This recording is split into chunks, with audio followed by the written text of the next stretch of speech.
Cristina Garcia graduated from the University of Texas at Bronzeville with a degree in mass communications. She worked as an intern at the Valley Morning Star and later as a journalist for the San Benito News. Cristina is the current digital producer at KGBT Channel 4. Her responsibilities include managing web page content, social media, and other digital products. Have you ever been in a situation where releasing information would cause danger to individuals or the public? Personally, I have not dispersed information that I feel would harm the public. I definitely question myself before I put anything out there. Just recently, there was a chemical spill, turned out not to be a spill actually, in Weslaco where we weren't sure what the chemicals were.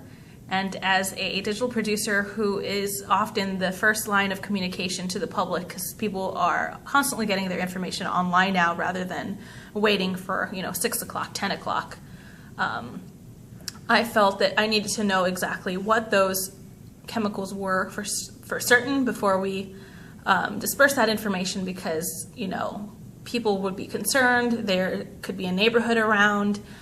So I often make sure that I'm not releasing information that would harm anybody or that would scare anybody, because that is not what I intend to do, and I know that's not something that I don't want to have to retract any information. So I definitely I question myself and sometimes maybe other people just to make sure that we're all on the same page as far as verifying information.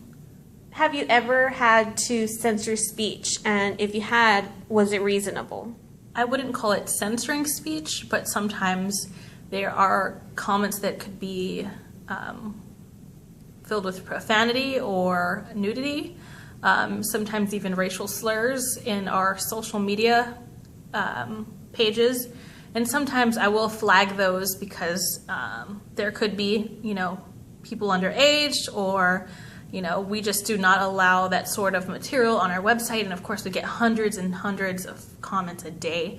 But as far as censoring someone's speech or someone's opinion, I have not done that. There have been comments towards me personally that have said, oh, this is terrible, this is terrible journalism, or this is terrible, why is this news? We get those comments every day, and that's only beneficial for our conversation. So I'm not there to censor anybody, because that is their opinion. So no matter if you don't agree with what we say or what we put, or me specifically, not we, excuse me, what I say or put, I'm not going to censor that person or delete them, or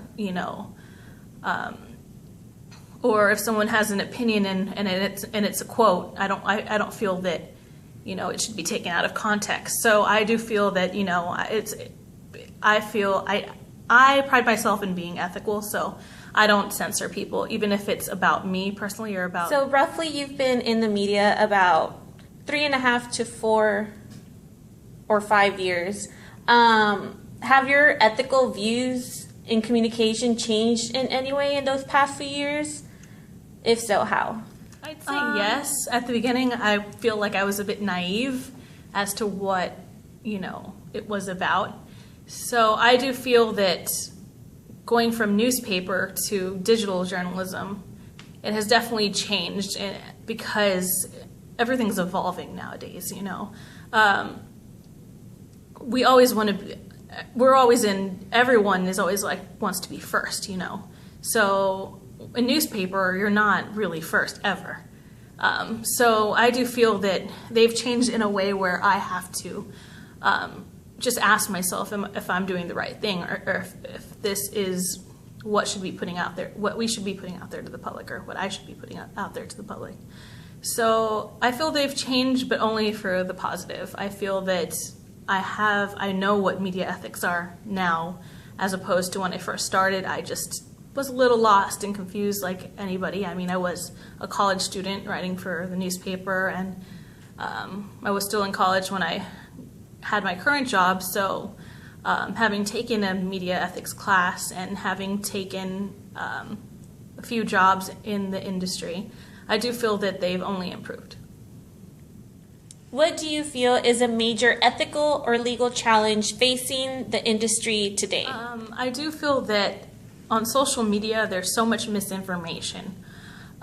Just the other day, somebody sent us a list. They were saying, here's a list of school cancellations. And then I clicked that link and it happened to be a nude photo of somebody. I do feel that there's a lot of misinformation out there, and it is our job to be but to make sure that the information is correct. There's been the prison riot that we had in Willacy County, I believe in February. It was a Friday in February when the whole thing broke. Well, just a bunch of international news media that were calling and asking if they could use our stuff. And then when I would read up on it, I would find that pictures were used from another prison riot, because people were sharing them on social media. And I just feel that everyone just wants to jump on it and say oh, this is good to share, this is happening. We saw this on social media. We're just going to attribute the user who tweeted it to us, even though that prison riot didn't even happen in Willacy County. They used that photo for the story that was about the Willacy County prison riot. So I feel that that is the biggest challenge today, and then using other people's information. I feel there's a blurred line there a bit, because I feel that I personally ask the user, can we use your content? Can we talk to you and verify this information, rather than just using them without even asking them or tweeting them or messaging them on Facebook. And from that, do you feel the same way about bloggers and people who actually post vlogs on YouTube? Mm-hmm. Kids nowadays, or even adults, go to YouTube and stuff to find their news. Do you feel the same way that it's they're posting or misinterpreting actual news? Of course, anytime you paraphrase someone or repeat what someone says without saying verbatim, there is misinformation being spread. And I mean, there's community journalists that we have. I do feel in some way that they're beneficial. What if someone didn't record that police officer who shot the man in the back in South Carolina just last week, that he was charged? There are people out there who are constantly posting things online that they want to share with the public, and I feel it is a good thing in a way, but with we're having live streams of events now with Periscope that's just recently getting big. I do feel that these are beneficial, but we also have a need for actual journalists, actually people who've studied it, who've been in the field, rather than, we have people here that, the Chisme pages, or the blogs, the community blogs. Those are for discussion, of course, but everyone should verify. I would hope that everyone would turn to a reputable source of information for, more in-depth coverage and more factual information rather than opinion, because a lot of what's out there is opinion, and it's great to share your opinion. I'm all for that, but I feel that, when it comes to blogs and social media, sometimes, there can be some misinformation out there, of course. I've come across it myself, and